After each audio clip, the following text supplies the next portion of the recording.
What's up everyone, it's Brad with the HODL Fandom, and today I'm switching it up just a little bit and talking about the OMI token. As we approach altcoin season, we will likely get an influx of new investors into the crypto space looking for altcoin gems. And I want to provide those investors, plus the current ones, with my best unbiased and transparent review of the ecomi/OMI project using SWOT. Strengths, weaknesses, opportunities, and threats. It's a technique used to help establish a business's place in the market. I think many times opinions and facts get blurred. So I'm going to first lay out the facts as I know them, both good and bad using SWOT, and then share my opinions of those facts to help you establish if OMI has a place in your investment portfolio. Let's get into it.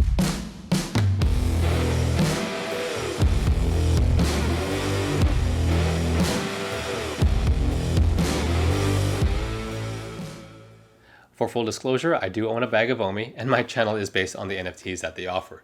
So the question people should be asking is, how can I provide an unbiased view? Well, firstly, I already mentioned that I'm going to separate out the facts. I'm going to first mention the facts, and then talk about my opinion, which is then an interpretation of those facts. And that can differ from person to person, since they're shaped by things like your experience, your knowledge, your risk tolerance, and so forth. So I want to lay out all those facts to help you establish your opinion for yourselves. And then you can hear what I have to think after that. So let's start with a very brief introduction for those who are new to this space. ecomi is a Singapore company that currently offers both a physical secure wallet and the Veve platform, which is their marketplace for premium licensed digital collectibles, as they like to call them, which are essentially NFTs that are officially licensed by big brands. This app is able to showcase your NFTs in augmented reality. The OMI token is a utility token that works in the background of the app, as it uses a currency called gems, which is always equivalent to $1. I'm not going to go into the technical side of how that works. There are plenty of great resources online for that, but the reason this was done was to allow users to purchase their collectibles without having to go through the whole crypto side of opening an account on an exchange, sending crypto, converting it to USDT, and all that crypto stuff. You can simply buy gems and thus NFTs with just a credit card. So that's ecomi, and as quick of a summary as I can do it, let's get into the heart of the matter. Let's talk about their internal strengths. And firstly, we need to talk about their leadership team. Their co-founders, Dan Crothers and David Yu, have decades of experience. David Yu is a serial entrepreneur and a massive collector, so he understands this space as well as anybody. Combined with Dan Crothers' years of a tech experience, they co-founded ecomi. Another massive part of their leadership team is Alfred Kahn, their head of licensing. He is responsible for some of the biggest releases in the licensing industry, including Pokemon, Yu-Gi-Oh!, Teenage Mutant Ninja Turtles, and Cabbage Patch Kids. So this leads to another massive strength, and that's the licenses. Here is a list of the confirmed licenses as of a few months ago. You have Star Trek, Warner Brothers, Universal, DC Direct, just to name a few. Since then, they've also added Marvel, and in the past few weeks, they've added Disney and most of the brands under them, like Star Wars and Pixar. And most recently, the US Postal Service was announced a couple of days ago. There are 100 plus brands signed, with many of them still unannounced, so there's still more to come. The tokenomics are a positive as well. It is designed to be deflationary with a burning and buyback mechanism. The truth is, due to the migration, while the burning of non-circulating supply has continued, the buyback part, which is the only part that affects the circulating supply, has stopped. We also know that they are reworking this whole mechanism. So although it's not fully functional yet, I'm listing it as a strength with the expectation that it will be functional in due time. Marketing is a massive strength, although they haven't really flexed that muscle just yet. They've partnered with Rogers & Cohen, who are one of the most powerful marketing companies in the world. They also have a unique AR system with their app. Their NFTs have added utility of being visible and usable in augmented reality. This isn't anything new, as we saw this with Pokemon Go, but it is unique in crypto and the NFT space. So those are the big internal strengths, as I know. If I missed any, please let me know in the comments below. Alright, let's touch on their internal weaknesses now. The first one is a big one, and that's the whole "they're not NFTs" narrative. By definition, they're minted on the blockchain. So the fact is, they are NFTs. I've even heard on Reddit a while back that some guy was trying to make the case that they're not NFTs because they're called premium digital collectibles and not NFTs. Dan addressed this multiple times. They didn't use the word NFTs for licensors because they didn't like the word, because it referenced crypto. And back in those days, they were very cautious of crypto. ecomi figured this out years ago. And companies today, NFT companies today, are starting to catch on and starting to use that verbiage that ecomi used years ago. So the weakness here isn't that they're not NFTs. That's a myth that has been busted, and that's just a phrase people throw around. The weakness here is that they're not able to be taken off the platform and listed on like OpenSea. This gives people the sense that they don't fully own the NFTs. It's kind of like NBA Top Shot. whose NFTs can't be listed on OpenSea either. So I'll put that there as a weakness because that's a fact as of today. Please note, I have very, very strong opinions of this. At first glance, this looks like an internal weakness, but in my opinion, it's part and parcel of something completely opposite. I'm trying not to get into the opinions here because I want you to form your own, and this might be a deal breaker for some. So all I'll say is for now, please stick around for the opinion section and hear my full thoughts on that. Now the money transmitter license, or the MTL. That's another weakness as of today. You can put money into the app with your credit card, but you can't take it out without the MTL. Last I heard was Dan Carruthers mentioning they are working with the banks and waiting on the banks. So unfortunately, as of today, your money is gated in the app. Token utility is another weakness currently. They previously had gem to OMI and OMI to gem conversion allowed, but they took that offline as they reworked the tokenomics, the master collector program, and working through the ERC20 migration. They recently had their master collector program announced, which revealed utility for their token within their app. However, as of today, nothing is active with regards to utility, so that's listed here as an internal weakness right now. The size of the current team is a weakness as well. It's currently at about 20 to 25 employees. For what they do, that's small. So it's amazing what ecomi has done with such a small staff. The problem is, if we expect to grow to 1 million plus users by the end of the year, this could be a potential bottleneck. Alright, let's talk about delays. For those who have followed the project a long time, are well aware of the team making announcements and timelines and basically almost never meeting them. Actually, off the top of my head, I don't think they've ever met a timeline that they've announced. So they've definitely done better lately, and I have my thoughts on that for later. But delays and unreal expectations are something that people may list as a weakness, so I'm putting it up there. Let's talk about the founder tokens. This is something that I've heard people be very fearful of. The founders own about 75 billion tokens, which represents 24% of the total circulating supply. If you're scared of whales, that's something to think about when forming your own opinion. Now let's move on to external opportunities, and the biggest one is the head start that they have with the market. With the team that they have, they were able to secure the who's who of licenses. ecomi spent the last 3 years developing partnerships and developing the AR technology. They do have a clear head start on the competition. The next opportunity is the metaverse. While this is now a massive buzzword today, ecomi has been planning theirs for many years. Another opportunity is even more licenses. Since the Disney announcement a few weeks ago, other brands have been contacting ecomi. These are brand new licensors that are looking to make a deal with the team. Alright, let's move on to external threats. One of them is the NFT bubble. There is a very clear bubble. What are the NFTs that will survive this bubble? Well, who knows, but I have my opinions of that. Let's talk about bots. You cannot escape the digital world without talking about bots. They exist everywhere. Alright, let's talk about competition for licenses. ecomi has many partners and many licenses, but they don't have them all. Some soccer licenses have signed with Chili's. The NBA is with Dapper Labs, and Marvel has given their license to Quid to create stickers. They're not NFTs, but stickers, and I do believe they're trying to get these minted so they can call them NFTs. The next threat is the competition for the metaverse. Facebook, Microsoft, Nike, amongst others, have all joined this metaverse arms race. Yes, ecomi have a head start, but how will these big money brands fare? We will see, and this is something to consider when developing your own opinion. Alright, so I'm going to leave these facts here, and based on my personal experience, my knowledge, my risk tolerance, I'm going to form my opinion and place what I feel is relevant here, which may differ from yours, and that's fine. If we look at these strengths, the importance of a good leadership team is extremely important, in my opinion.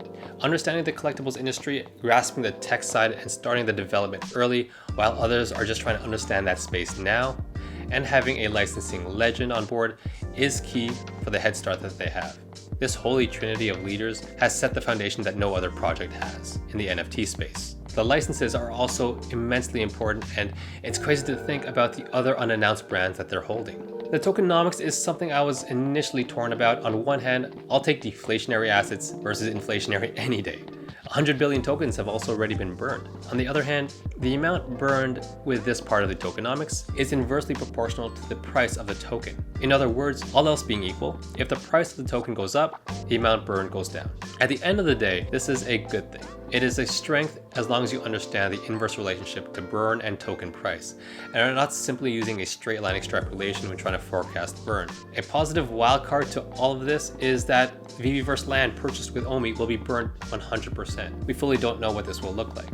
Is this only on the initial sale or is this on resales of land? And how much land is being created? We ultimately don't know these details, but it's another reason why the deflationary tokenomics are a strength in my mind. In regards to marketing, I've seen projects like SafeMoon push their marketing pretty hard, and it worked. See, these projects were putting out billboards and posters, and it worked for them. But with ecomi, we're dealing with Rogers & Cohen, who are one of the most powerful marketing firms in the world. So imagine what billboards did for meme coins, and now consider the databases, the strategies, and the networking that a company as powerful as Rogers & Cohen can provide ecomi. That's leaps and bounds above billboards. So we haven't seen much from them yet. I believe that's because they're working on scaling the app to handle the influx of new users that good marketing can bring in. But when they do start marketing, get your popcorn ready. So AR is an obvious positive. Not many apps provide this additional utility for their NFTs, and the more utility, the more you retain user engagement. All right, so let's get into the weaknesses, and let's start with the big one, not being able to take your NFTs off the app. In my opinion, this might sound kind of weird, but in the big picture, this is something part and parcel of the complete opposite of a weakness. It is a complete positive in my opinion. But first, let me explain. Taking Veve's NFTs off the app is all at the licensor's discretion. NBA Top Shot is the same, and for Veve, some licensors will actually allow this, and others may need some time to get used to this whole crypto space. So right off the bat, when the licensors allow this, the ones that do, that will eliminate this as a weakness for some. In my opinion, this is actually a strength. It's because it's only a problem that those that have the big licenses have to deal with. There is no other NFT project out there that has this amount of premium brand licenses. So of course it's seen as a negative thing attached to the ecomi brand because they have all the licenses. And it's a thing that comes with the territory of being in such a favorable position. It's like complaining about having a 7-figure salary because you pay more taxes versus somebody getting minimum wage. In the small picture, if you're just focusing on taxes, yeah, that seems like a bad thing, but it comes with the territory of having a job that everyone is envious of.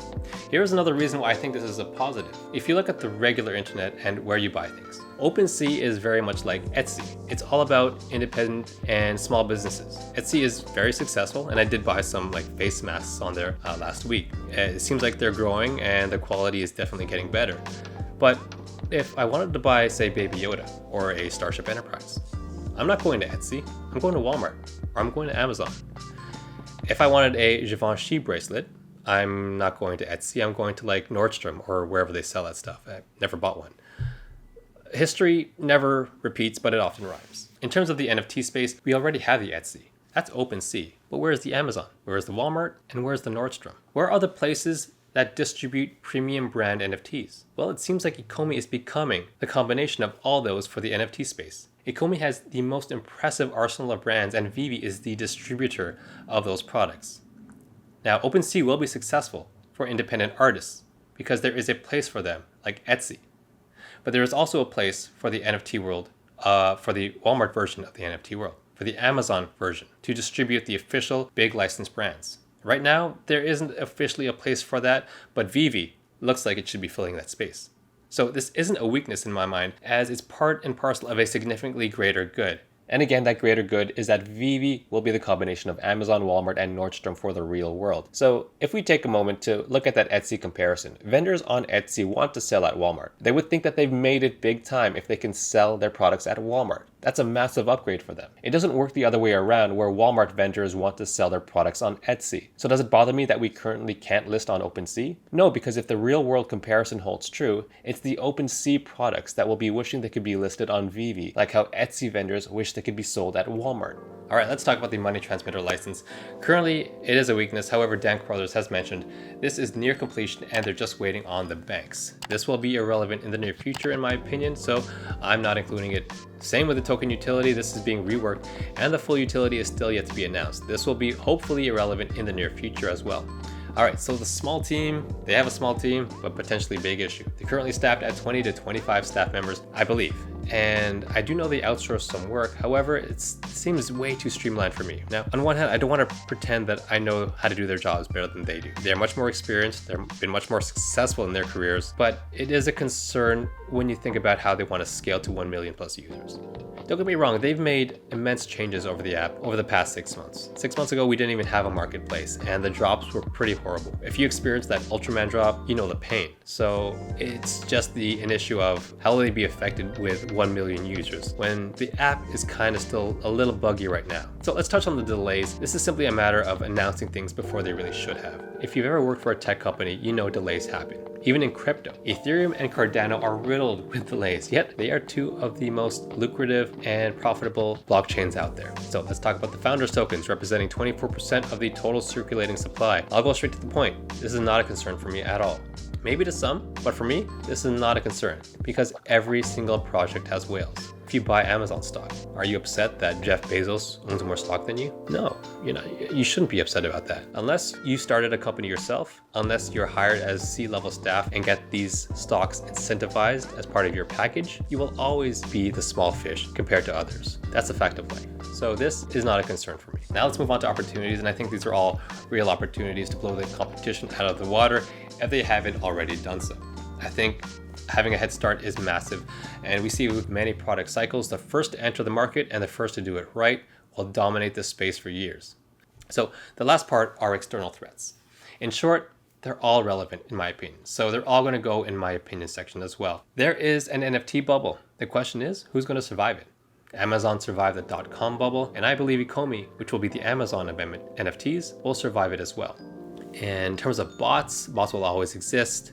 In terms of competition, there will always be competition, and there will be growing competition in the crypto space. And that's fine. Chili's has soccer, Dapper has the NBA, and the only one that at first glance was concerning to me was Quid. But as I dug deeper, there are some significant differences with Quid and ecomi. Firstly, Quid never produced NFTs. They're trying to do so now, playing catch up. Based on their Twitter, it's kind of going slow. Quid also made stickers for Marvel characters.